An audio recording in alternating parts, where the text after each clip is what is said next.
Welcome on back to a new edition of the N Harmon Show. I am Dalton Wicks alongside Eric Harmon, and tonight on the N Harmon Show, this is our first night broadcast. We got a World Series recap. It just happened. NFL through Week 8, a Week 1 reaction for the NBA, and I got a little Sharks update for you to round it all up. Let's get into it. World Series just ending. How was it, an hour ago, 2 hours ago? Within the last 2 hours. We're giving you a fresh recap right here. We are coming right off the heels of what was a legendary game. It had everything. Absolutely epic. Yeah. It had a rain delay. It had game-tying home runs. Had clutch pitching, clutch base stealing. I mean, it had everything you could ask for. It really did. It really did. Yeah. What are your first thoughts about it? Where do we even begin? Well, okay, I guess, where do we even begin? I guess we just start off with the Cubs winning their first World Series in over 100 years.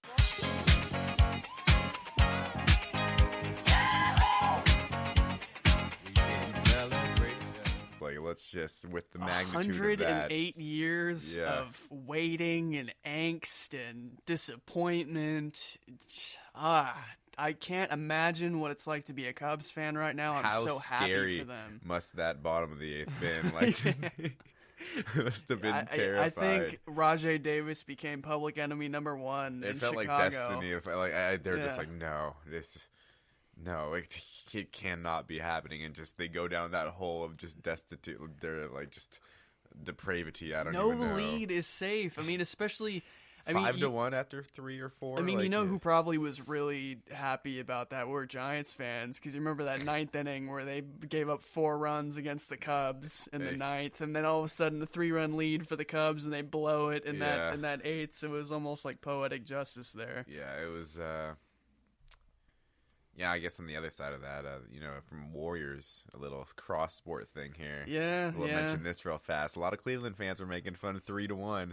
Yep, Warriors fans, and they're going to have to eat it. LeBron James had to sit there and watch that firsthand, too. That was great. Believe land. LeBron James was a Yankees fan 15 minutes ago, all right? Let's not kid ourselves. Let's not kid ourselves.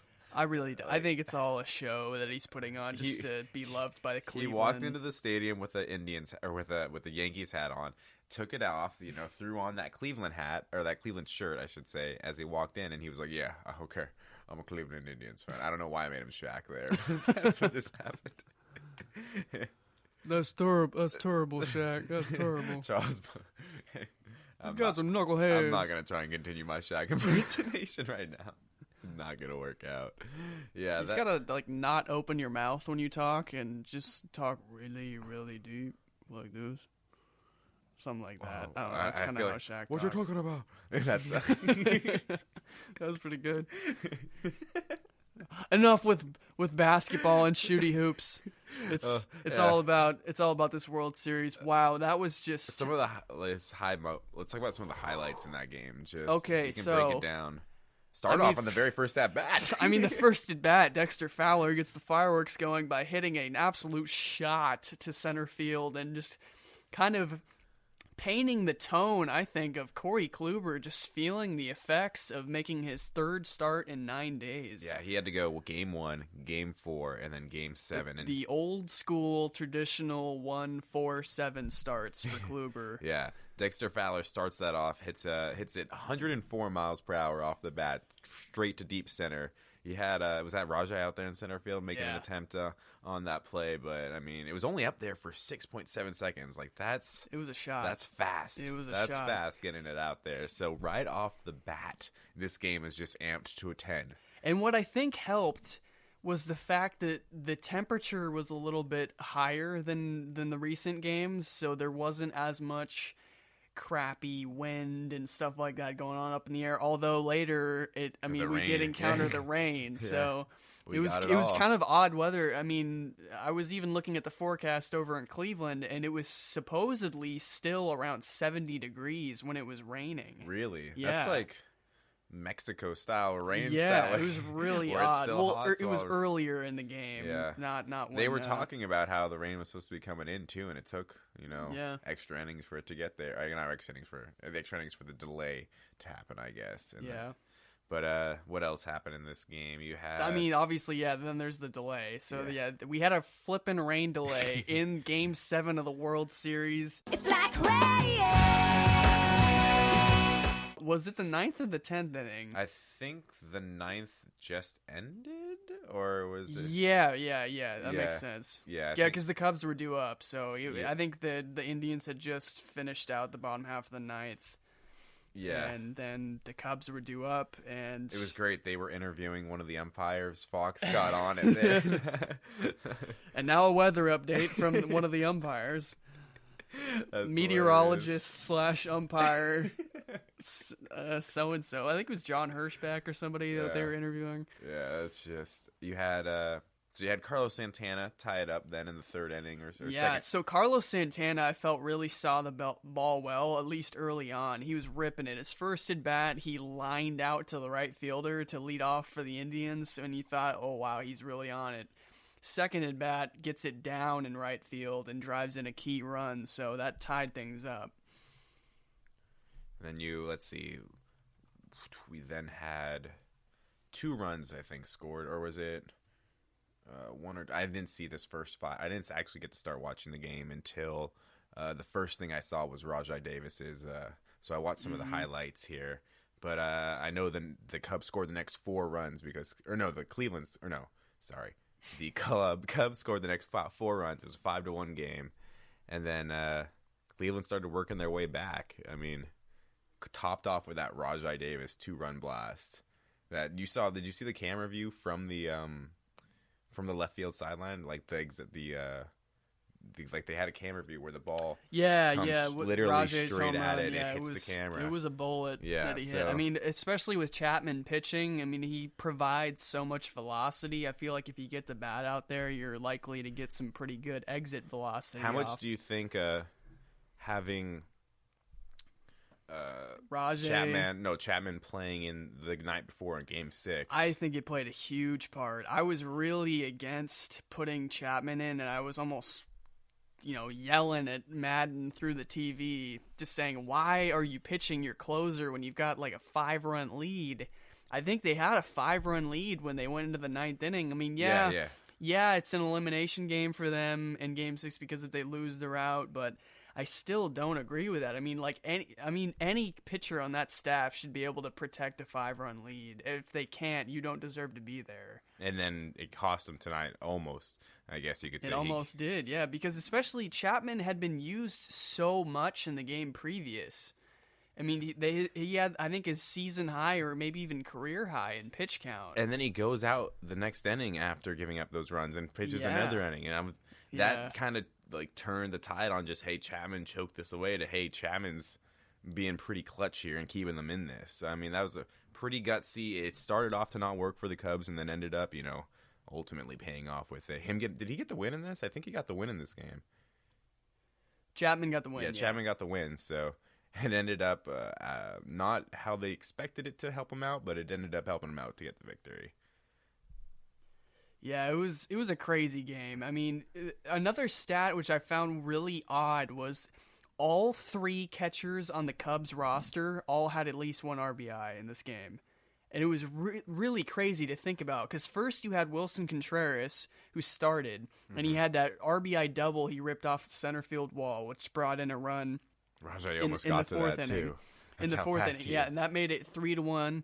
And then you also had the home run by David Ross. 39-year-old David Ross, almost 40, possibly got concussed too, like when the ball bounced from, was it Chapman, I think, or maybe it was Hendrick or somebody. One of the pitchers bounced a ball and it nailed Ross right in the mask, and he fell off of his feet, and it looked like he was concussed, and his next at bat goes up there and hits a bomb to straightaway center, and it was almost like he was in the same spot. It was top of the 6th when he hit the home run, so probably not Chapman yet. Yeah, I think it was Hendricks. Yeah. But so he goes up there, hits a shot, home run. he's retiring after the season. It was like a storybook kind of at bat for him in this game. And then after that, you had Miguel Montero's RBI single. Hit. He's had clutch hits this whole postseason. Well, I mean, he's only had 2. Yeah, well, he's had the grand slam, which was the big clutch hit, and then maybe they're just big clutch hits. They made it a little bit more numerous in my head, but I mean, they needed that run too because the Indians put together Rajai Davis. Like I said, yeah, he was clutch as they get. How big a dividends do you think it was that Tito sat Tyler Naquin and put in Rajai? Because Naquin's been their guy in center for so long, and then they made that last-minute adjustment. I think it's mainly because of that huge blunder that Naquin made with Chisenhall and Wright yesterday. If you don't know what we're talking about, it's when there was a fly ball hit by Addison Russell in the game yesterday in Game 6, the little pop fly, and there was miscommunication, and it landed between both of them when one of them easily could have caught it. Huge blunder. I think it scored 2 runs. Rajai Davis, 35 years old. I mean, maybe he just thought, hey, this guy won't let it get to him, and he came up veteran, so clutch. Just like the veteran presence. And that pitch was the one that he turned it on and hit into left field to tie the game. That was the second or the third or fourth time that Chapman had tried to go down and in on him. He had been able to time it out, and it was low too. And that single that he got to make it 8-7 too was way below the strike zone. I mean, he was digging to make these plays, but like just out of sheer will, hit his first home run since something like August 1st or something like that, August 30th. It's been a while. Rajai Davis is not associated with home runs, so to see that, that's just magical baseball happening right there. That's what legends are made of. Yeah, Sandlot-esque. It really is. I mean, let's give a shout out to Dexter Fowler too. I mean, that guy after his home run got a couple more big hits too for the Cubs. Mm-hmm. Ben Zobrist was named the MVP, and mainly just because he has been consistently getting hits throughout this World Series, and he's got a career batting average in the World Series north of 300. So this guy just knows how to get big hits when you need him. He's all reliable. I mean, him and Joe Madden were both on the Rays back in 2008 playing against the Phillies in the World Series. I mean, those two go way back, and they just have a lot of veteran leadership and good experience on hand. Yeah, you can't say enough about a guy who increases his batting average 100 points when you enter the World Series. Yeah. Really. That's unheard of. And I would like to know like what company he's in of people who have done that. Just I'm sure it made like Coco Crisp maybe too. I mean, I know, right? Like he was as clutch as they come as well. You know, speaking of those two guys too, I mean, how about a shout out to all the ex-A's out there Rajai's in this entire series? Let's name all of them: Dan Otero, Rajai Davis, Coco Crisp, Chris Coughlin, Addison Russell was in the A's organization. Oh my gosh! And there's so many guys that were from the A's organization. Coco as well. When Addison Russell hit that grand slam, I turned to my dad and I was like, "Hey, Dad, you know he used to be an A." And he was like, "What? Really?" And I was like, "Yeah, I'm gonna make fun of Dalton for that when I get to the podcast." So that consider yourself made fun of right there with with that anecdotal story. Yeah, like that's just. Well, you know, I guess it goes to show that Billy Beane is good at amassing young talent and then distributing it out. I mean... Yeah, we gave that up for a half season of Jeff Samardzija. I didn't want to say it, but thank you. Yep. But now he's stuck on your team, so... Yeah. Yay! Yeah. We're all feeling the effects here. So another thing I wanted to analyze from this game was we mentioned Kluber. Also, Miller got tagged, and it was really surprising to see Miller get hit. He allowed the most hits in an appearance since 2011 when he was with the Boston Red Sox. Yeah, Kluber only went 4 innings. 4 innings. Yeah, first time, 4 runs. First time that Kluber exited a game without recording a strikeout. And then Miller comes in, gives up 2 1/3, 4 hits, 2 runs, and a walk. So I mean, it just as some names shown in this Game 7, some names definitely dimmed, and it's surprisingly, I didn't really think the Cleveland Indians bullpen and pitching staff was where that was going to happen. Although we had been saying that the whole year, or that the Cleveland Indians pitching staff might be a con against them, but I mean. to have it happen here with Corey Kluber, and then Andrew Miller, I don't think that was expected at whatsoever. Yeah, and so I think moving on to some final thoughts now of the entire series. One thing I really want to point out, I got a lot of respect for both managers. I think they're both possible Hall of Fame managers for sure. Yeah. One negative I want to point out on Tito Francona is why in the world he was playing Mike Napoli in the 4 spot in the lineup. He kept throwing him in there, and Napoli did not deliver in the entire series or really in the playoffs for that much. I mean, Mike Napoli was very good over most of the season despite striking out, but it started to tail off close to the end of the season, and I think Tito Francona. Yes, Tito Francona. He just thought that at some point he was going to turn it around and, go back to form and hit a big home run. The odds kept stacking up that would happen. And now here we are, unfulfilled, those odds of him coming through at the end of the season. Right. I don't know. In my mind, the guys who are the home run or strikeout type guys, they don't play well in the postseason. I can't think of one that really plays well. A guy who strikes out a lot but might get a hold of one, those aren't the kind of guys you rely on the postseason. The guys you rely on the postseason are guys like a Ben Zobrist, guys who are contact-oriented guys. Dexter Fowler, too, who's a good leadoff hitter, and those kind of guys. Kyle Schwarber is a guy who has power, but he also gets a lot of hits, too. I think that might go to show why the Texas Rangers may have not been built as well, because those were teams that were just a whole bunch of strikeout or home run guys in the past, and those failed in the World Series over and over. And that's the first thing. That's immediately what my mind went to when you said that. So I could see that theory being absolutely confirmed.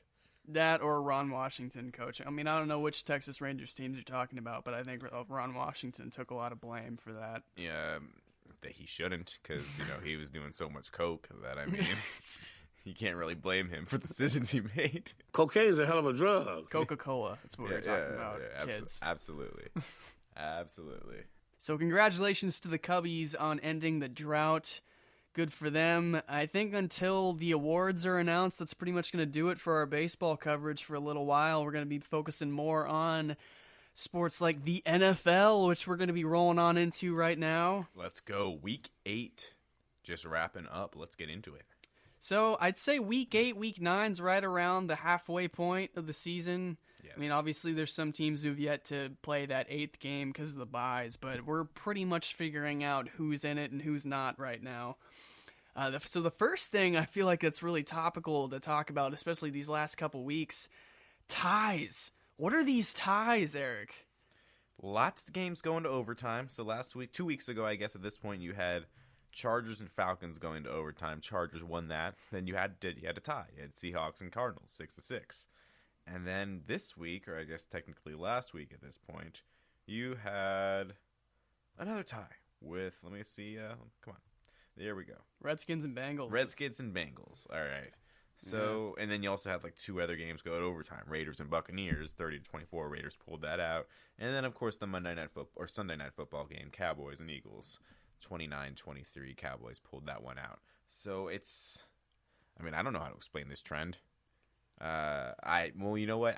Maybe I do have an explanation to explain this trend. But this ties in to a rant that...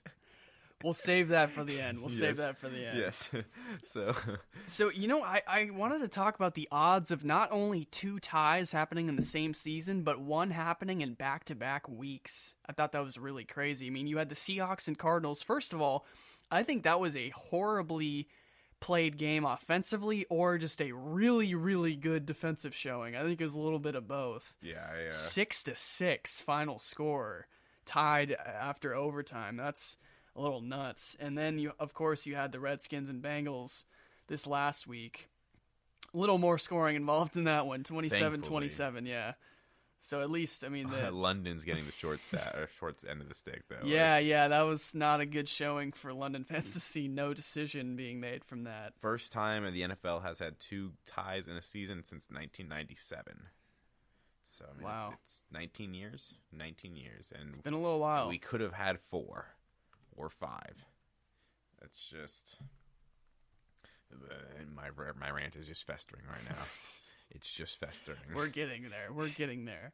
So yeah, the ties were really interesting this week. I feel what are some ways we feel like that they can eliminate ties? Because I really want to get rid of the tie even being a possibility. How can we counteract that? Well, the first and not so obvious solution, because this makes a lot of people angry, is to go to the college football form of ending over or doing overtime.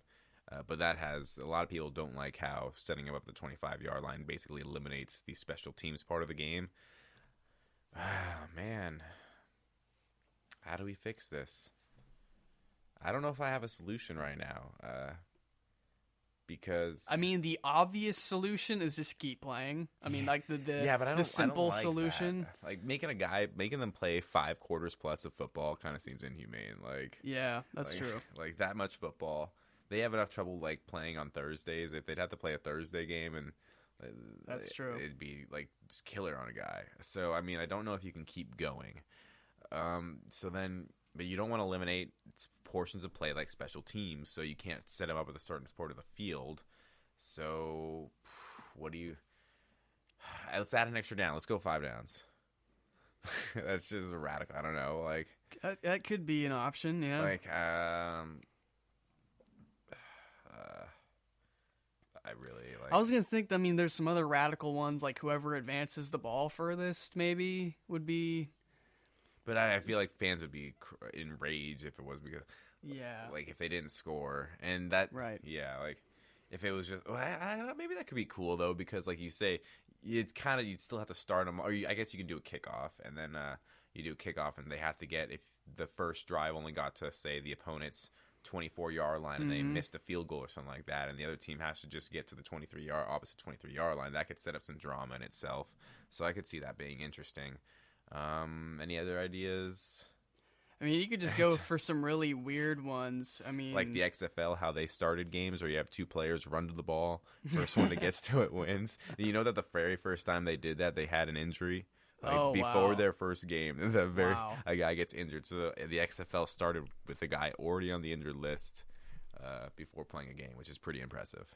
I mean, I was gonna say some other really radical, kind of different ideas would be like. Making it so that the defense loses a player, so it's like a power play? It's 11 on 10. I think it's 11 guys on the field, right? I think that brings up safety issues though for the defense, and that would be like I feel like I don't know why I feel like this, but I feel like blind sides would just like you taking another guy off the field, like leaving him at a disadvantage. That leaves in a game as physical as football. That's putting not lives at risk, but health at risk. So yeah, I'd say the only other way would just be that college football route, and you'd have to go. I'd say maybe in the NFL, not the 25, but like have both teams start at the 50. Yeah, and then see if they score a touchdown. Like eliminate field goals. Like that's not an option, and you have to score a touchdown. Yeah, first team to score a touchdown, something like that. Okay. So. And because I'm just sick of seeing teams play so cautiously and just get prepped for field goals, especially when you're seeing the kickers on the downside this year. That's kind of related to my rant. We're poking around. I'm really sick of seeing the game plan revolved around the kickers so much, especially because this year you're seeing kickers come up empty so often and miss huge kicks. So they just need to go for it, start gunning more, and go for the big plays. I think they're getting too nervous about pick sixes and stuff like that. You got to live a little bit. So moving on now, some other headlines. So my boys made some waves this week. The Pats traded arguably one of their best defensive players, and for a pretty interesting reason. Yeah. Honestly. So Jamie Collins, outside linebacker for the New England Patriots, was he went to bed 6-1 and woke up 0-8. That's what happens when you try to play hardball with the Patriots.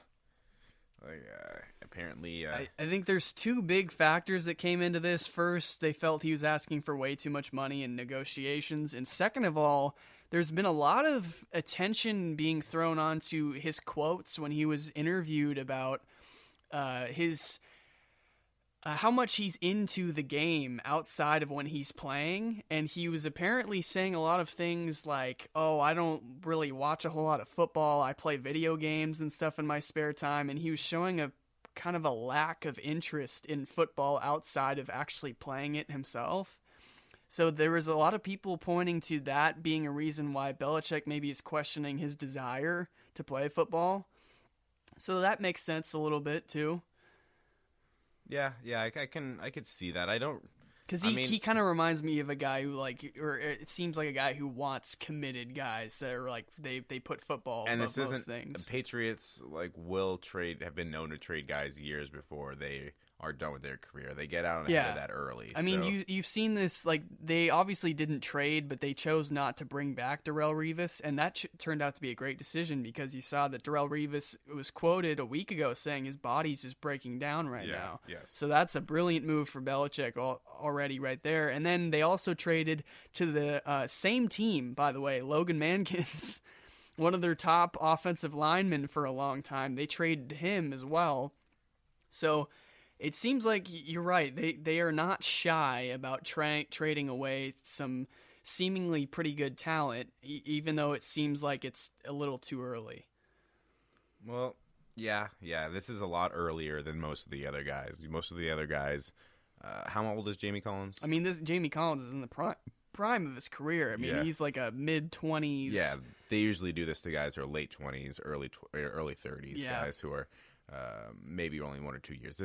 So it's a little bit different of a situation, but I mean, but they also they just did do what this they got to with, do for their cap, and it's shown that if you spread your money across more players to get more value, you're going to be better than if you sign those players. So they're just playing smart. So, I mean, you can't really, you can blame them and you can feel bad for Jamie Collins that he's now on a terrible, terrible team, but this is the NBA, the NFL, and it's business, so.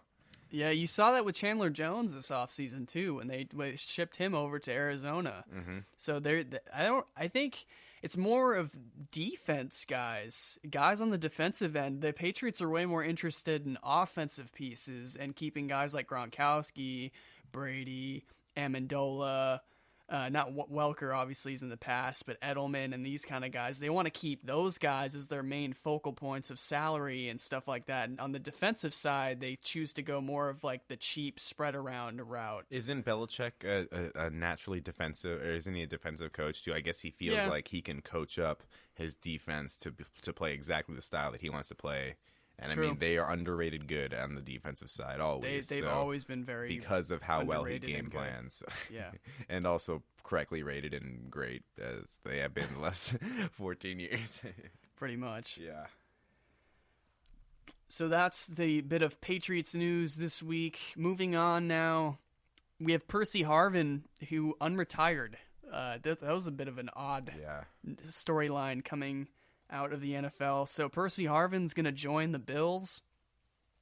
I don't really necessarily know what he's got left in the tank. I mean, we know when he first came into the NFL, he was a dynamic kick returner, speedster kind of guy, but he's too injury prone. He's been injury prone his career. That led to him retiring, I felt like, just because, I mean, we talked about Darrelle Revis' body breaking down. I mean, Percy Harvin's was way more fragile than that, and it just seemed like he had to shut things down a lot earlier than he would have liked. But I guess now the lack of salary coming in, the lack of NFL salary that he's not making, might be factoring into, hey, I might want to come out and give this another shot. Or, some guys just step away and then they really miss it. So it's funny that he didn't go back to the Seahawks, though, with all the reports that the Seahawks basically kicked him out.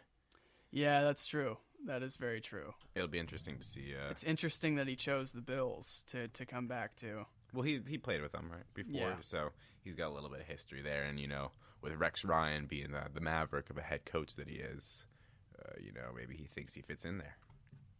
Could be. We'll see how that plays out. Another bit of unfortunate news for the Kansas City Chiefs. Jamal Charles, thanks to some minor knee surgery, was placed on the injured reserve. So the troubled, injury-filled career of Charles continues. They're saying they're not ruling out him coming back this season. He could definitely come back at some point late in the season, but it's not looking good right now. He's got to take some time to recover and rehab. He's had so many injuries come up, and he's got so much talent. I mean, we've seen him at his peak. He can be one of the best backs in the NFL, but now that he's only getting older, and then these injuries are starting to pile up, and that does not equal good results for any running backs. I mean, these are guys that need age and time on their side, and his clock's ticking. I mean, he's got 2 running backs behind him, too, that are Spencer Ware's already proven that he can play in the NFL very well. Right. And Chadandrick West, I think they said that. Yeah, Charkandrick West is also a very capable back, so I think the Chiefs will be okay as far as depth goes. I just really feel for Charles. I mean, he just can't stay healthy. Yeah, I mean, you hope that he can, recover from this and make a successful comeback next year. But like you said, his age is a factor, and at least it's. There's been a couple of these stories, I should say, along with this Jamal Charles one. The one that really annoyed me was the LaShawn McCoy story. How basically the Bills forced him to play last week on like a hamstring where he could barely practice, and like he messed it up again in that week, and now he might play this week. It's looking unlikely that he'll be playing. He could be out long term, and they could really use him this week instead of last week. It was just dumb, and I don't like seeing sometimes when these guys get run into the ground. Well, I mean, Obviously. you know why they forced him to play last week, because Rex Ryan's got some beef with the Patriots, and he just But I mean, it's not going to matter. I mean, the Patriots have always had Rex Ryan's number, but I totally feel you about making a guy play when he's just not ready. I mean, that's not classy. That's not good. Yeah. Always got to put the player's health before the team's priorities, in my opinion. Moving on now to so some results, some analysis from this last week. First of all, we had a big game between 2 big-time rookie quarterbacks, Carson Wentz and the Philadelphia Eagles, playing against Dak Prescott and the Dallas Cowboys, and Dallas proves that it's the real deal this year. They're really on a roll right now. Top record in the NFC. So Dallas looking like the team to beat, especially with a really, really stacked offensive line that we can't talk enough about. Ezekiel Elliott, one of the top leading rushers in the NFL, too, hitting the ground running. And then Prescott just looks like he's very ready to take over this top quarterback role on one of the biggest teams. And probably one of my favorite parts is that his willingness to throw down the field. What looked like he was more willing to do that last week on Sunday night. More than he's been. Maybe with this news of Tony making his way back, with he's like, all right, maybe I gotta start stretching this out a little bit and showing that this is mine now. Because he made some. I mean, you could see why he has some questions about throwing it down the field, because a couple of them were a little wobbly, but they ended up being on target. And I think that as time went on that game, he gained more and more confidence making throws down the field, because he made. I don't want to say a ball cross, or he had a crossing route, deep crossing route that he hit late in the game. That was just, I don't know. You didn't see that from earlier on in the season, him making those throws. So it's an evolution, or I shouldn't say the evolution, but he's working on his game as the season goes on, and he showed that he's one up on Wentz right now. And this is another topic that just needles my problem with the NFL, that rant I have. Yeah, to Wentz and the Eagles' credit, though, it was a close game. I mean, it did take overtime for the Cowboys to win it, and Dak ended up giving them the dagger in OT, but it was tied 23 apiece at one point. So the Eagles were hanging in there, but they fall to 4-3. Cowboys now sitting at 6-1, sitting pretty on top of the NFC West and in their division. So they're primed to get one of those top 2 seeds in the NFL right now, when a lot of people thought there was a lot of doubt and question going on with that franchise. They didn't know what was going to happen this year, especially with all that rookie influx going on. So 4-12 last year, that'll do that to a franchise, especially. Yeah, especially a franchise that's just entrenched in the national spotlight. And thought they were going to be good last year until Tony Romo got hurt. Like that can cause some major blow to your psyche when all that adds up on you. I really do think this is going to be a Bledsoe-Brady situation, though. It totally has that feel. Totally has that feel. Reeks it, yeah. And what makes it really awkward for the Cowboys is they invested a lot of money in Tony Romo. So that's just really odd, because he's got a large, fat contract that he signed, and now Prescott's kind of acting like it's his team now. So another thing to look at, Derek Carr and the hometown Raiders fuel a big-time comeback. Did not look like they were going to pull this game out, but they end up doing it anyway. Congratulations to the Raiders, who improved to 6-2 still tied above that or atop that AFC West with the Broncos. They defeat the Buccaneers at Tampa Bay in overtime, 30-24. Big win for Derek Carr and the boys. Yeah, Derek Carr getting a lot of MVP talk now. He really is. Yeah. 500 yards he threw in that game. Yeah. 500. That's nuts. I saw a clip of him talking about it today. He said, I just don't want to hear the talk at all. I'm just going to play my game. I'm just like, but yeah, work it. I mean, it's his fourth year in the league now. And he's evolved to that point where he's going to be just on the elite cusp, I think. And it's Raiders have got their guy. And this Sunday, or is it Monday? What night is it? Is it a Sunday? Or who cares? Okay, this primetime football game between the Raiders and the Broncos is going to be just crazy. I am just... Sunday night football. Sunday night, good. That's a good game right there. Al Michaels. At Oakland. So they're going to have the home field advantage. Good, because that... Ooh, Sunday night football at the Oakland Coliseum. Yeah. Nice. I like it. I like that, too, because that means that the next game is going to be... that New Year's Day game is going to be played in Denver, so... And Monday night just keeps on throwing out the duds, man. Bills, Seahawks, come on, man. Ooh, you don't like that? Nah. You know, okay. That's for defense people. Okay. I'm not really a big defense guy. Yeah. To quote Daniel Tosh, I want to see the ball thrown deep. I like offense. Do ya? Well, you're needling my rant, all right? You are needling my rant. Can I just get into it? So we're going to talk about this one last headline that's going to kind of lead into that. Okay, Yeah, all right. So Minnesota dropped its second straight. I feel like it's awkward because last week we were praising Minnesota so much, but they've kind of fallen off a little bit lately. 2 straight L's now to the Minnesota Vikings. And this last week was a little bit of a shocker. They were not supposed to lose this game, but they did anyway. They dropped this game to the Bears at Chicago. I mean, Bears had the home field advantage, but it did not seem like the 1-6 Bears were hosting the Minnesota Vikings, and now they improved to 2-6, and now the Vikings dropped to 5-2.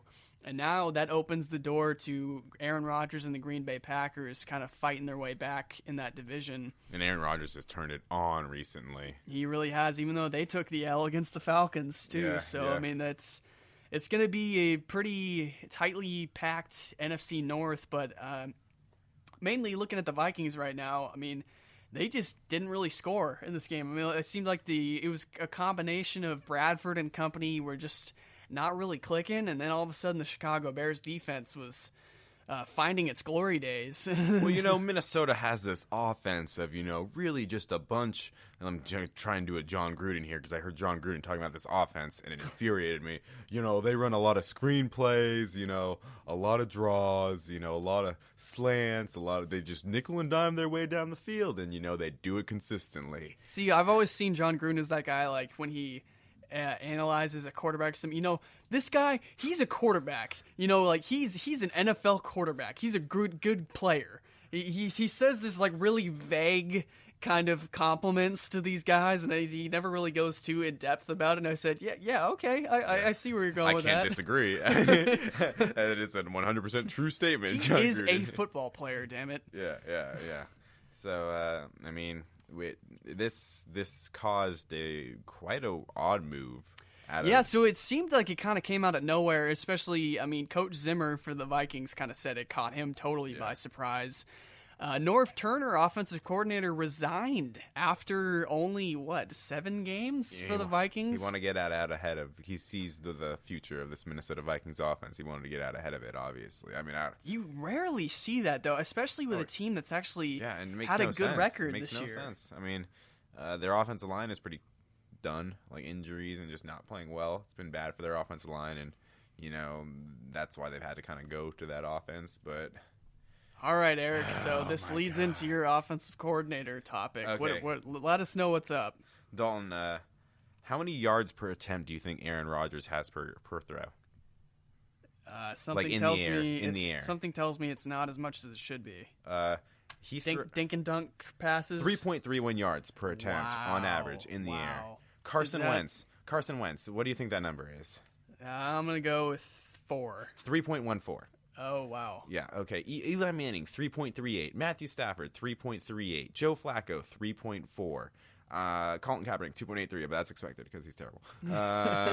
Okay, so my big Sam Bradford 3.81 per attempt. This is air yards, all right? So these are how many yards the ball is in the air down the field per attempt, all right? There is an epidemic in this league of dumb screen passes to receivers, making them make all the yards after catch. It is boring football. I hate it. And then they'll run that stupid slant play when it's a 3rd and 3. I hate it. I hate it. I hate it. Okay.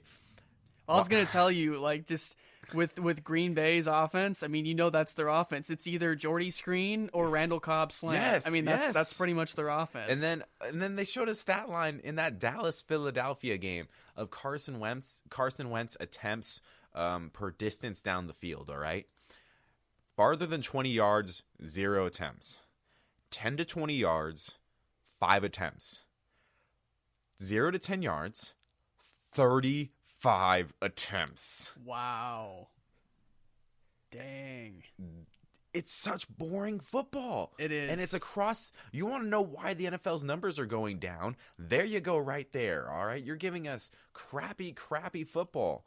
I mean, the most entertaining teams are the Raiders because they go deep. The Steelers because they go deep. I mean, any team that goes deep. I mean, even the Patriots go deep enough. I mean, they don't dink and dunk the entire game. They have those small out routes, but you always see Tom Brady going down the field at certain points to get plays done. I mean, man, it made that like that, and even that Sunday Night Football game, I found myself watching it because I had fantasy implications, but I was going, this is such a boring game. Yeah. Yeah. Hey, I mean, I agree with you on a lot of that. It seems like it kind of boils back to that point where I was talking about earlier. People are just really overcautious now. They're really, really scared of the deep ball pick six or just making a really bad errant pass downfield, and they're not trusting their receivers enough to go on these deep balls. When analytics show just how bad statistically interceptions are, I think that changed the way it finally convinced offensive coordinators to just go completely conservative. Yeah. I think yes, I love analytics. Analytics give us great strengths and stuff like that, but you can see in some parts where this isn't a statistical thing, so of course no one's going to notice it's a bad thing, but I mean, as terms of just watching the game and being entertained by it, you can see it, that it's so boring to watch. So boring, and that's why I'm glad Norv Turner resigned. He's one of the committers of this terrible penalty, and give me back my football. Give me back my football. I feel NFL. like in the next week or two, there might be something that leaks out that gives us the real reason why that happened, because there's something we don't know that happened there. Yeah, I agree. Health issue, some kind of beef within the coaching staff or ownership. Something happened there. We'll find out soon enough. I want to say thank you to Matt Ryan, who throws it a healthy 5 yards per attempt. All right. Thank you to Matt Ryan. Thank you for Tom Brady. He's right up there underneath that list, too. You should know that. Yeah, it's Matt Ryan, Tom Brady to 4.86. Andy Dalton, thank you. Jay Cutler, thank you. And then Dak Prescott, thank you. Those are the quarterbacks I'm thinking. Okay, my rant's over. All right, hey, it needed to be said, man. I think a lot of people are glossing over that fact that it's just a lot more small ball. Small ball works for baseball, not football. Yeah, it's really just boring. It's really boring. Okay. You know what it's time for? What's the time for, Eric? It's time for Wix Picks. Woo! We need a sound for that. We definitely need. We need a sound, like a little sound, a little jingle. Yeah, this is a Wix Picks. Da, da, da, da. We have Wix Picks, and then we'll make a name for my shark segment, and there we go. Yeah, I like it. I don't know. Right. I'm not that special. I could just be like, kind of like a joke for me. How'd you do last week? My expert picks. I mean, I felt like I did pretty well. I mean, looking at these games. Let's see, I had the Titans winning. I obviously didn't predict a tie with Redskins Bengals. So. I didn't lose, yes. I did have the Chiefs beating the Colts. I did have the Panthers getting a W finally against the Cardinals at home. I picked the Raiders against the Bucks. I picked the Patriots against the Bills. I picked the Texans at home. No, I picked the Lions. Okay. I did pick the Lions. So still pretty good so there's far. an L right there. I picked the Seahawks too, and the Saints won, so Did not go well. I did pick the Jets over the Browns. I had the Broncos over the Chargers. I had the Falcons against the Packers. I had the Cowboys against the Eagles, but I did not have the Bears against the Vikings. All right, so I think I took like 3 L's. We need to start doing these against the money line because because we can introduce a whole nother audience to our show if you start doing these against the money line. All right, if I'm that accurate. I'm just letting you know there is a market there. All right. I mean, I just kind of look at them and I just kind of like, you know what? I'm feeling this. So well, I don't do a whole lot of studying into it. Good start. Thursday night game. Yep. Which means it's Falcons and Buccaneers. This one's pretty easy for me. I mean, it could be a trap game for the Falcons because, you know, the Buccaneers are coming off a tough loss where they just blew a lead to an unreal game by Derek Carr and the Raiders. And they could be looking for some revenge against the Falcons. And the Falcons are a team that's shown in the past that they start off hot and they might cool off a little bit. But I'm going to say the Falcons hold off right here and they improve to 6-3 and keep that momentum going to start the season. All right. And Sunday morning game, it is first one, Steelers and Ravens. Steelers-Ravens. This one's interesting. Ravens struggling a little bit. Steelers also as well. I'm going to say the Steelers will take this, even though it's in Baltimore, just because Antonio Brown is on the Steelers. Le'Veon Bell is on the Steelers. I mean, that's too much talent and firepower that the Steelers have to play with. The bookies are putting that down the line. That's even. No team's the favorite, so you're right on that. And you see what Terrell Suggs said about this game, about Big Ben? He's like, Big Ben's going to be out there. He's going to be playing. It's going to be happening. It could happen. I think if Roethlisberger plays, that just helps the Steelers' cause even more. Cowboys-Browns, do I really even need to ask you? I don't know, man. Jamie Collins is going to be a big pickup for the Browns. This is in Cleveland, too. So. You know what? I'm actually going to say that the Cowboys will win only by a touchdown. Okay. I'm going to say for some reason the Browns kind of score a little bit more than anticipated. Okay. It'll be something along the lines of like 27-20. Bookies have that at Dallas winning by a touchdown. So. Oh, wow. Okay. I swear to you all, I have not looked at any of this stuff. You're just looking Eric's my witness. You're looking at the NFL.com page. I have do, the ESPN I do one up. absolutely no homework on any of these, I swear. We should high five for. Been watching a lot of basketball lately. To be honest. All right. So yeah, let's just do that for fun. I'll give you if you're gonna make a little guess like that. Let's line it up with a bookie score. That makes a little. All right, Jaguars Chiefs. Jags Chiefs. Okay. Yeah, you got Eric's homeboys against the Kansas City Chiefs, who still have Charkandrick West and Spencer Ware there. Lost Alex Smith though. They did lose Alex Smith, but some people strangely like Foles better in at quarterback. Well, I just looked it up. Foles does throw down the field a lot more than Alex Smith does, so I agree with that sentiment. I'm going to say it'll be a little bit of a learning curve and kind of sort of an adaptation to Foles commanding the offense. The Chiefs will win this game, but I'm going to take them only by 6. Okay. I'm going to say that the Chiefs win. 7.5 favorites the Chiefs are, so within a point and a half. All right, Jets and Dolphins. Jets, Dolphins. Ooh, 2 crappy AFC teams that won't beat the Patriots. Does it matter? Yeah. Jets at Dolphins. I'm going to say the Jets win this game, even though it's in Miami, just because I've never really been confident in the Dolphins. I don't know why. I can never get behind the Dolphins being a threat to win a game. I mean, the ones that they do win are just kind of random, meaningless games. They don't have a good skill player. They really don't. I'm not a big Ryan Tannehill fan. I'm not a huge fan of what Gase has done over in Miami. Think Tannehill's good. I think he has no running backs. He has no wide receivers. He has he has an offensive line when they're healthy, but they've only been healthy 2 weeks out of the past 3 years. So there's no reason to trust the Miami Dolphins. I agree with you. Yeah. So you said Jets? Yeah, I'm going to take Jets over the Dolphins, and I'll say by 6, too. Dolphins are 3.5 dog favorites in this one, I think. Dolphins are favorites? Dolphins are favorites in this one. Wow. Has anything happened with the Jets? Jets are 3-5. They're just not playing well. I'm going to say it'll be a crappy game, offensively speaking. Yes. What? You don't say. It'll probably be like 16-10 or something like that. Yes. Eagles-Giants. Ooh. All right, these teams are dead even record-wise. Yes, both 4-3. It's in New York.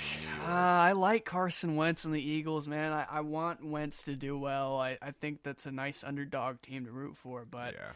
I don't know. It's hard to bet against. I mean, you've got OBJ and Victor Cruz and Eli Manning at home. I can't really bet against them. I'm going to say the Giants by a touchdown. Yeah, Carson Wentz, first time in that New York Giants building. I think there's a little bit of an aura there. I don't know if it's just defensive lines in their past of that deep on the Giants, but I think they could get to Carson Wentz. I like that. Giants are 2.5 favorites in this. Let me try and read that correctly. You're giving Wentz quite a bit of a 2.5 point all favorites. All right. I like it. I dig it. And then Vikings and Lions in Minnesota. You know what? I'm going to say the Lions upset in this game. I mean, that's probably not what the Lions going for because it's the Vikings at home.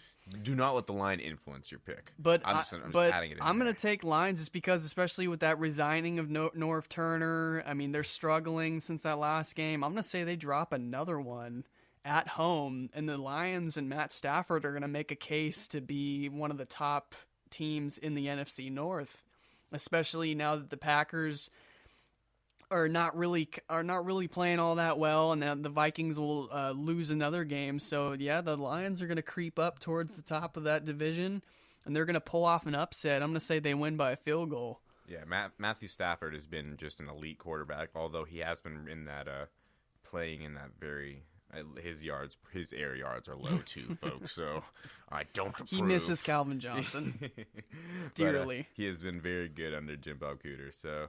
Moving on, we have Panthers and Rams. Oh, wait, no, I forgot to say last game, Minnesota 5.5 points favorites.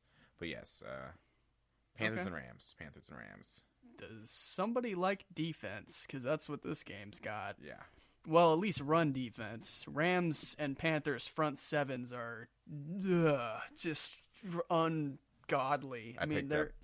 I picked up a random LA Rams wide receiver, though, because Carolina's pass defense is terrible. Yeah, they're awful, really awful. But, like I said, the front sevens, I mean, over on the Rams side of things, Aaron Donald and company. And then over on the Panthers side, Kuechly, Davis, Lutulele. I mean, those guys are just monsters. Thomas Davis, is that the guy's name? Thomas Davis. Thomas yeah. Davis. He's gone through several ACL and knee surgeries. He's had a lot of big injuries that he's come back from. The fact that he is still playing at this level. I mean, amazing. I know they're not having this good of a year, but up until last year, he's the elite still. Yeah. So I mean, that's incredible going through what he's gone through. Robert Quinn also on the Rams too, another big boy. Yes. So, the Rams actually have a better record right now at home, but I'm still gonna take Carolina in this game. I'm gonna say the Panthers. They kind of got the monkey off their back last game by getting a big W against the Arizona Cardinals.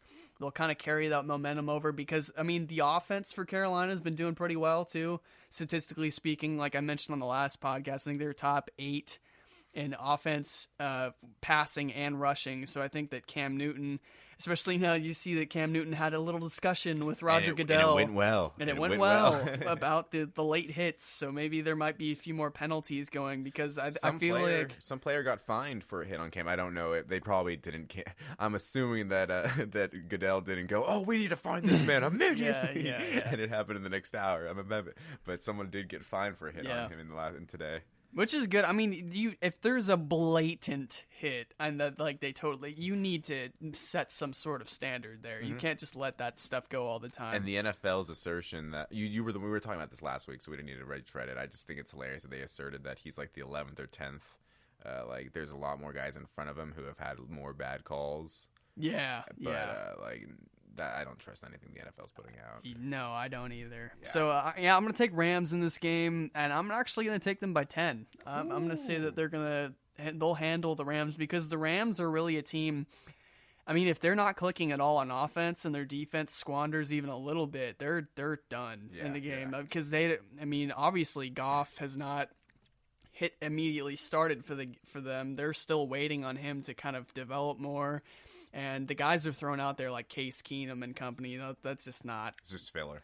That's just filler stuff. Yeah. They're very mediocre. They're trying to get to the Gurley, good I think, is episodes. even having a down season too for them as Gurley's well. overhyped in my opinion. Yeah.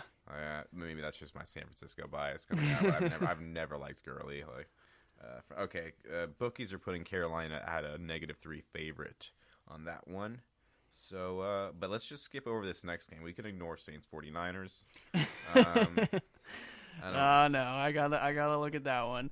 So yeah, Saints at 49ers. You know what? I think the Niners are gonna get blown out. I'm sorry, but I'm gonna say Saints by 17. Yeah, that's a better line than the bookies. Bookies have Saints at 3.5. They only have it like that just so people will go both ways on this bet. I feel Yeah, I think Drew Brees is gonna get up for this game, and he smells blood in the water with this team just really struggling at 1-6. So he's gonna really come out attacking and trying to get one of those easy W's. Well, the Niners will continue to be forgettable, completely forgettable, and I'm forgetting them at this moment. All right, moving on. Titans and Chargers. Okay, all right, this is interesting. Kind of a battle of two, well, I guess mediocre teams, but I mean, they can be under the radar at times too. I mean, Marcus Mariota and Titans, DeMarco Murray and company, I feel like they're not really given enough credit at times. And also, you can't ever forget about Phillip Rivers and the Chargers. So, it's in San Diego. I'm going to take Chargers. I'm going to take Chargers as the home dogs here. I mean, I want to say Titans because I really feel like they'd be making a statement going 5-4 in the first 9 games, but it'll be a close one. I'm going to say Chargers by 6. So what's going to happen essentially is what you're saying is that they're going to be down by 1 point and Phillip Rivers is going to drive them 95. He's going to succeed. He's going to get out of purgatory. He's getting out of purgatory this week. So no, Eric, that's not how the NFL works. They're going to kick a lot of field goals. I mean, they're just going to have their kicker. I swear, the offenses are just oriented around kickers these days. Kickers and slants. Colts, Packers. Dink and Duncan kicks. That's the NFL. Last of the day games, for real. Last of the day games, Colts and Packers. Colts, Packers. At the frozen tundra. Yeah, this doesn't favor Andrew Luck and company at all. I'm not in love with the fact that the Colts haven't really put a whole lot around Luck to work with still. I don't think Pagano is going to be the coach that really gets that franchise turned around since the Peyton days. I think the Packers will win this game, and I think they're going to win by 10. I'm going to take them as pretty heavy favorites, especially because it's like that environment where they're starting to get into a colder part of the season. Some of those elements really start to play in Green Bay's favor because they know that environment and they play there all the time. Packers 7.5 point favorites, second highest, or tied for the highest, actually I should say, highest favorites by the bookies this week. So they are seeing what you are seeing. And now we go on to the primetime games. Oh man. Broncos at the Raiders Sunday night on NBC. This is such a big game. Mm-hmm. I mean, if it was in Denver, I wouldn't hesitate to say Denver takes this just because of their defense and being at home. But because it's in Oakland, I'm really tempted to say the Raiders win this game. It's tempting. I just don't. It's such a coin flip for me because Derek Carr has been so flippin' hot lately, white hot. And the Crabtree, Cooper, Murray, all these guys, they seem to be clicking right now. So I'm going to say the Raiders defense steps up a little bit. You're going to see Mack and Irvin and some of these guys play up to their potential more. And the Raiders are going to win this game. They're going to win this game by a total of, let's go 20-17. You called it a coin flip in your mind earlier. Bookie's saying the same thing. They have it at even. So, no one could get their hands around this one. Like, it's going to be... Come down to a Janikowski field goal, yes. 65-yard Janikowski field goal. Nails it with 7 yards to go, with 7 yards of space. All right, we got one other primetime game. No, they'll probably get down to the 1 yard line, and instead of punching it, they'll be like, no, let's just play it safe, guys. Let's kill the clock all the way down to 5 seconds, and then have Janikowski leg it out. I thought you were saying the 1 yard line on the opposite side of the field, 90-90. All right, so last game, and I feel like every coach, when they get down to that 1 or 2 yard line, they just have that flashback of the Super Bowl where the Seahawks didn't punch it in, they passed. Someone last and week... they're just like, nope, not happening to us. Someone last decided to kick week it or something. got hilariously stuffed like 5 or 6 times. I can't remember who this was, but 4 times through the air and one time through or 4 times through the ground and 1 time through the air. He could not get into the end zone. He was just like, oh, West trying again. Oh, West. Oh, I'm not saying it was Chadandrick West, but he's the only person who came to mind right now. Yeah. Like, it was just embarrassing and also hilarious. Like, maybe that's why they don't want to, like, it's just not going to work out for him. Let's just right. kneel and kick the field goal. But yeah, last game, Bills and Seahawks, Monday night. Seahawks, I can't say enough how much of not of a fan that I am of Rex Ryan, and he's meant to lose these primetime games, so. But they have Percy Harvin now. He's going to fight everyone. This is against the Seahawks. Oh, my God. It's perfect, man. It's perfect. Dude, okay. He just joined to play this week. He is retiring next week. I swear to God, I'm calling it now, all right? Could be. He is just playing on this game to beat the crap out of the Seahawks. I'm going to say the Seahawks are going to clench tight on the Bills with their defense, and I'm going to say the Seahawks win this one handily. It'll be 24-10. Yes, they Seahawks. are 7-point favorites in this one by the bookies, so heavy underdogs. All right, moving on to the NBA now. They're playing basketball. For the first time. Not take 2. It's definitely not take 2. I definitely didn't just forget to have the mics plugged in for like the first. It's late. It's very wow. Late. Yeah, it is. It's yeah, we won't tell you what time it is right now, but it's late. So yeah, we're moving on to the NBA. Russell Westbrook has been taking the league by storm as predicted. Very good. Taking a lot of shots because he's the only guy who can. I don't know if I should just repeat the things I said. We're pretty much having to repeat a lot of the stuff we just said, but hang in there with us, folks.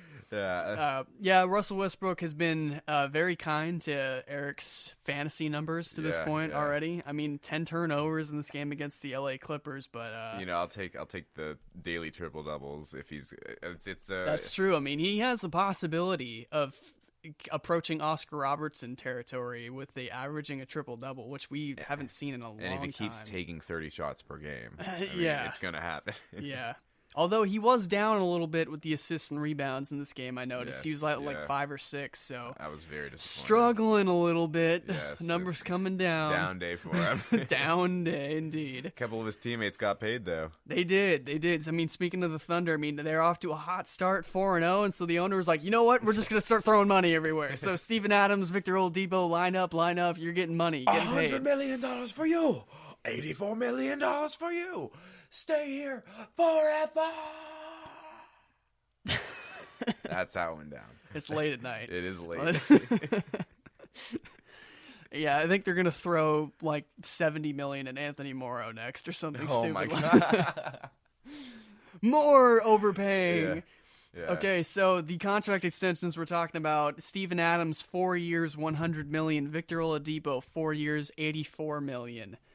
A lot of money, especially for two guys who you can make an argument 2 years ago weren't really big factors in the NBA. I mean, Oladipo was still a fresh face, rookie coming into the league. A lot of athleticism, but a whole lot of question marks. And Steven Adams, kind of a guy that came out of nowhere, really a guy that didn't have a whole lot of hype to him coming into the league. But, I mean, he's really made a name for himself, especially after those playoffs. I feel like he really inserted himself into the national spotlight as just a great, gritty defender, good rebounder, all around just good guy to have down in the block underneath the rim. Yeah, it's a bit crazy that Steven Adams is going to be making more money than Carmelo Anthony next year at $25 million. And let's see, Oladipo is going to be making more. $21 million annually for Victor Oladipo. For some reason, my list is now showing multiple sports. So he's Oladipo. Tom Brady. Oladipo's going to be making as much as Matt Kemp. Bryce Harper. Just other sport athletes. We like sports and we don't care who knows. He's going to be making as much money as Kevin Love. And guys like Brock Osweiler. But you know what? I think even Kevin Love's a bit overpaid overpaid and overrated. And Nicholas Batum. Yeah, that's I could see. I mean, we're gonna have to change our definition on what is overrated. I think we're saying it compared to what it's been in the past more than we're gonna need another. I'm gonna year. come out flat and say, like, you heard it right here, folks. I'm saying Victor Oladipo, this was a mistake contract. This was absolutely a mistake, considering the fact that they're going to need more than what they have currently to win a title. I know that right now. Russell Westbrook as the alpha is not enough. They need a supporting guy or two. You know, a guy that I think would fit kind of well with this kind of a team is a guy like an Al Horford type guy, where you could even slot Horford into the power forward next to Steven Adams or something like that. You need a good supporting star with Westbrook. And just him and Steven Adams and Oladipo as like your core, that's not going to get it done.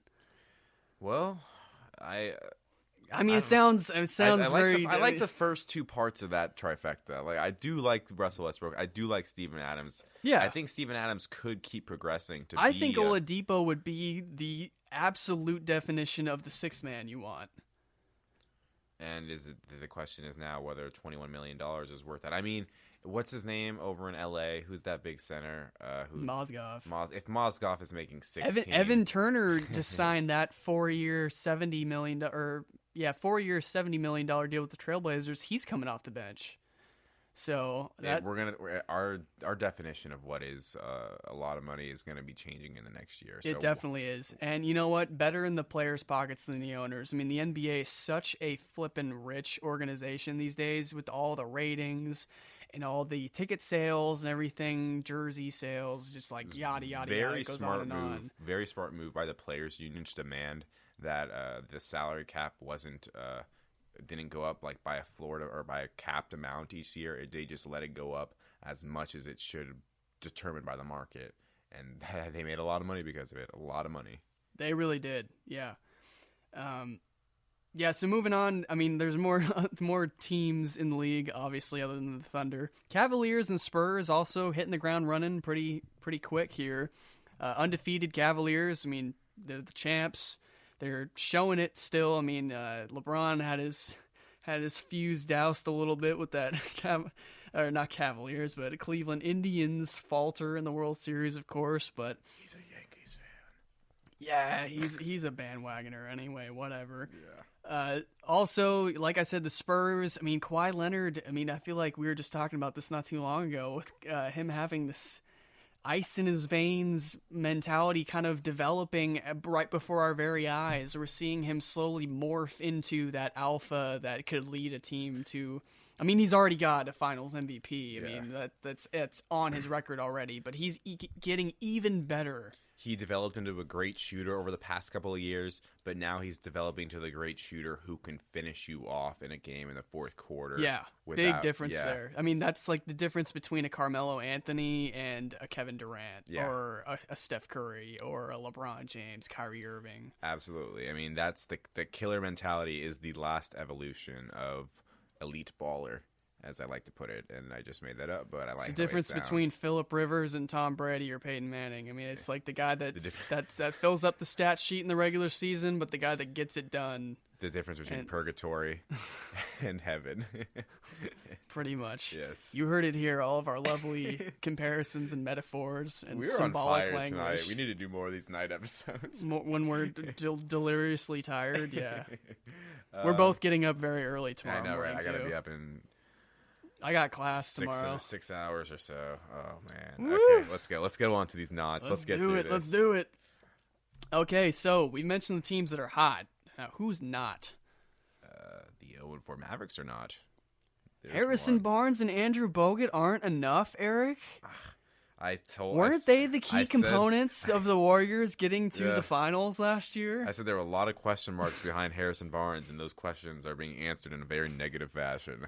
I mean, he is averaging, I think, 18 points per game for the Mavericks already, but that's not enough. I mean, Dirk Nowitzki is getting older. He's only getting older every year. I mean, but they have Bogut. Wesley Matthews is shooting very poorly right now. He's a very big volume guy. And Darren Williams just not really the point guard that he used to be. So you hear that lineup, though, and then you immediately understand why they're so terrible.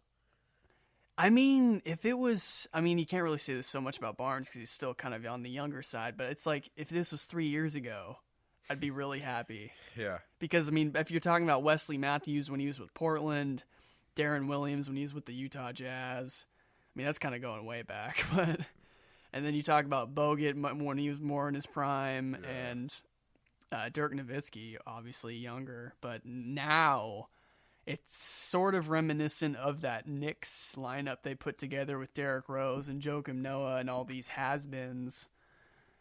That's a super team. I don't know what you're talking about. Where's my super suit? I'm sorry, Derek. That was mean. Yeah, I'm offended. All right. Other teams that are terrible. Pelicans. Yeah, I mean, there is just such a dearth of talent around Anthony Davis. It's sad. Mm-hmm.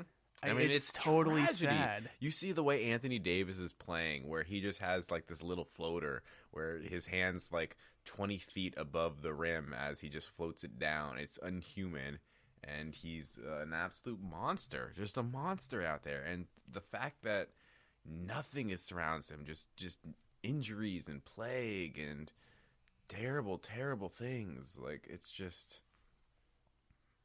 tragedy. Agreed. Yeah, they're going to need some pieces. I mean, I don't really agree with anybody putting the blame on Gentry, he's had a lot of opportunities to coach, and of course he hasn't really taken a whole lot of advantage of them, but I mean, he's got nothing on this team. So, I mean, they just need to go for that lottery pick, hope they can pick up another big talent, and hope that a lot of those guys like Drew Holiday and Tyreek Evans can somehow rebound and stay healthy for next season. Yeah. And the 76ers, of course, also annually suck still. So, I mean, it is really cool to see Joel Embiid playing. That's about it. Yeah, I had a friend go to one of the games. She's out there in Philadelphia, and she's just like, God, this is such a boring team. I'm like, I'm sorry you had There's to watch so that. many big men on this team. Yeah, they don't do anything. I just back down. Why am I watching this? Where's Ben Simmons?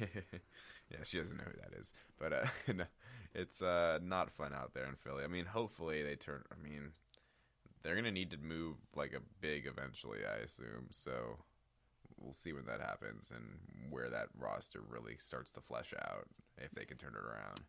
In Sam Hinkie, we trust. Yep, the process still going on. Still going. Back to more positive news. I mean, the hometown Warriors catching fire, man. Dropping that first. Yeah, okay. The first game, yeah, it sucked. We got blown out by the Spurs by a lot in our home opener. No excuses there. But since then, the first couple wins, I don't think were the prettiest in the world. I mean, we still were struggling a little bit and trying to adapt, but that game against Portland was a statement. Steph Curry found it in the third. He found it. I mean, I think Steve Kerr's quote, put it great. It was awesome to see this. He said he told Steph after the game, first half you were Riley Curry, but second half you were Steph Curry. And that pretty much summed it up because, Steph was almost absent in the first half, but then just lit it up in the third quarter and showed everybody why he's the MVP. He had been looking for that kind of run, I think, to start his season, and it finally came to him, I think. And Durant continued to be the consistent scorer on this team, too, which I feel like is going to really help this team because we've seen Curry and Thompson go, especially Thompson, and it's continuing this season, go through ups and downs. Durant, he's got that insane streak right now of like 68 games in a row with 20 or more points, and that hasn't been done since Michael Jordan. And they've been talking about it with all the Warrior games so far this season. That's a crazy streak. Yeah, it's a bit spoiled we are, how much we get to just one superstar leaves the court, and we're always going to have another superstar on the court. It's just Durant being that consistency, Steph Curry bringing that magic to the court. Warriors fans, for the next 2 years at least, are going to have or at least a year, are going to have so much fun. Like, it's just... I think this Durant thing, if it does become a record or whatever, it's going to be the first record of just many records, hopefully. So the Warriors, they took down the Pelicans and the all by himself Anthony Davis. Yeah. Beat a pretty young and up and coming Suns team that was not going to go down easy, and then they just dismantled the Trailblazers in Portland, and now they're moving on to a big matchup against the Oklahoma City Thunder. But they're getting the Thunder on the back end of a back-to-back, which is going to help them out a little bit, and 10 turnovers from Russell Westbrook. So Durant and Westbrook not talking to each other, but they're brothers. They'll turn it around. I think they will. I think they got to be mature about it and just be like, you know what, we're men here. Let's go play our games. Yeah. It'll be a good matchup. I think both teams are going to really get up. Yeah, then the Lakers after that. Yes, Pelicans again. Yes, and then Mavericks. Yes, I am loving these next 4 matchups. Get to see Harrison Barnes and Andrew Bogut again. Yes. I miss Andrew Bogut a little Welcome. Yeah, I kind of do too. Yeah. He's the one guy I'd say out of all the guys. Although Spates has been scoring in bunches with the Clippers too. He put in 16 today for the Clippers. Did you see that clip? He shot like a 3-pointer casually, and it cut to Doc Rivers just with an incredulous look on his face, like you did not just shoot that. You did not just shoot that. It's great seeing everyone react to Mo just being like, I shoot. If I'm open, I shoot. And it goes in usually, so deal with it. So let's play some ball, guys. Some other notable contract extensions I want to throw out too. Not necessarily huge guys around the league, but Rudy Gobert is definitely literally a huge guy, over 7 feet tall. The Stifle Tower over on the Utah Jazz, they agree to a 4-year, $102 million extension. Lots of money right up there with the Adams deal, but Utah, they looked good.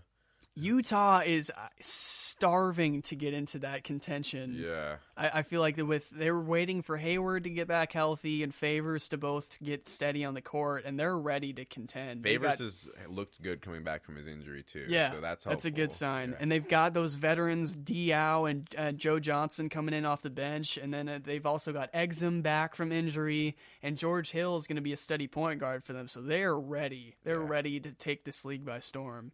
They just need to bring back those 97 baby blue jerseys. Yeah, that's all they need to do. That's all they need. Some other notable contract extensions, again, some smaller guys. But, I mean, hey, look at these guys. Gorgie Dang from the Minnesota Timberwolves, power forward, getting 4 years, $64 million. And then also Cody Zeller for the Charlotte Hornets. 4 years, $56 million. Yeah, I mean. Yeah, some of these guys, you're just like, these aren't really even like your top 7 or top 6 rotation guys, and they're getting paid. Yeah. They're getting paid.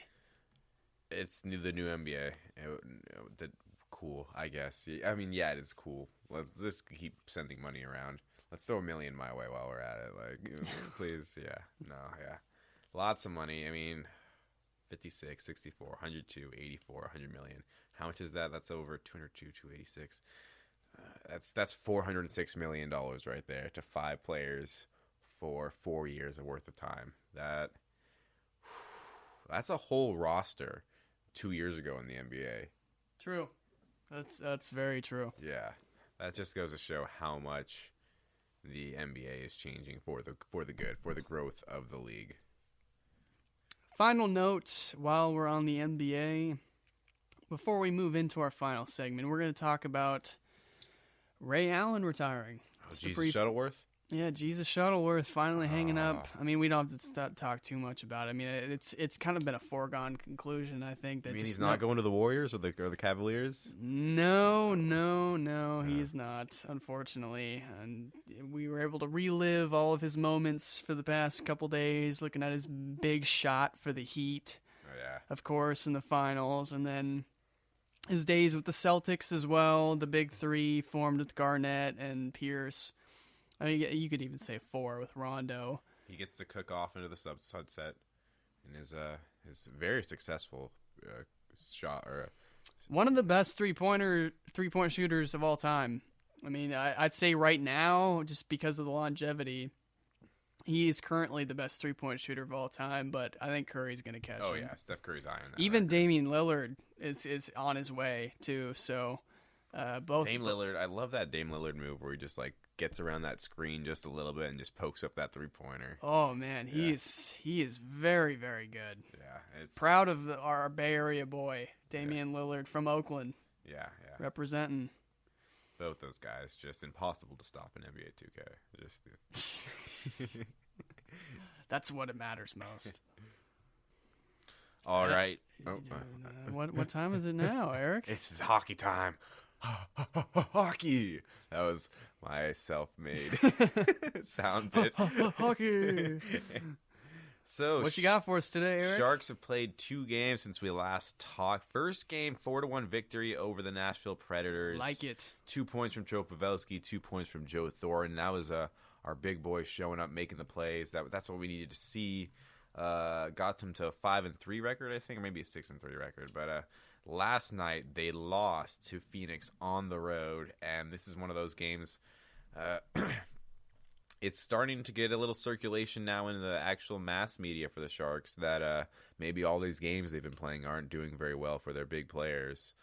Joe Thornton looked sluggish last night, but and a couple of the maybe not sluggish, but a couple of the older guys have looked bad. Patrick Marleau, Joe Thornton haven't been scoring too much recently, and they took a 1-0 lead at the end of the first, and then they get 3 goals in the second period. Like when they've been bad, they look good in the first, and then it just falls apart in the second or third. And I attribute that to stamina. So I don't know. On the other side of that, it's a road game against a backup goalie for the Sharks, which means obviously if you know anything about the Sharks, they're going to lose that game. That backup goaltender is going to have a career night, which this guy did, had 40 saves.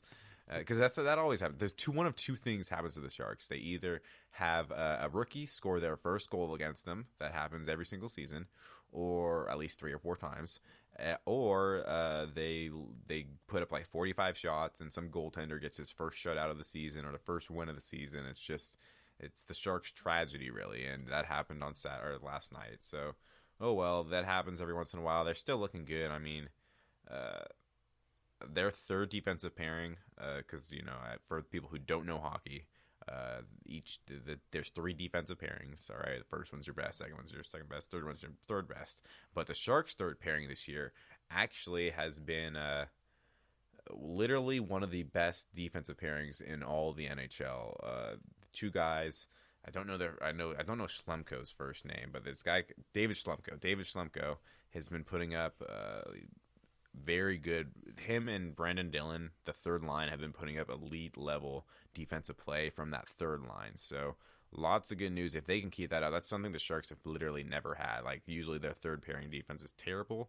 So the fact that they're getting some production out of them so far this season, very, very good to see. And that's my hockey talk. 3 minutes, quick, fast, we're out of there. Just like, nope, not going there. Alrighty, and that was Eric's hockey segment, and we are going to leave it at that. It's been a good show today. Tonight. Yes. Thank you for correcting me on that. It's been fun to do this at a different time of day, though. I just realized how envious I am of you right now. You get to turn around and fall into your bed. Yeah, for those, we record like 5 feet from my bed, so that'll be nice. Honestly, I've been sleeping so poorly lately. I don't think I'm going to be sleeping all that quick. I'm going to get home and pass out, hopefully. All right, folks, social media. I'm at EH24 the Mamba on Twitter. Dalton, where you at? At Dalton Wicks on the tweets, and also just hit me up on Facebook. Let's chat. Let's be friends. N Harmon Show. Like us on Facebook. Subscribe on YouTube. Subscribe on iTunes. Subscribe. There we go. There's another little soundbite for us right there. All right. Whatever you're doing, folks, whether you're listening to this on a weekday, on a weekend, if it's morning or night, I hope you're enjoying yourself. Do what you got to do. Go beast the world. You stay classy.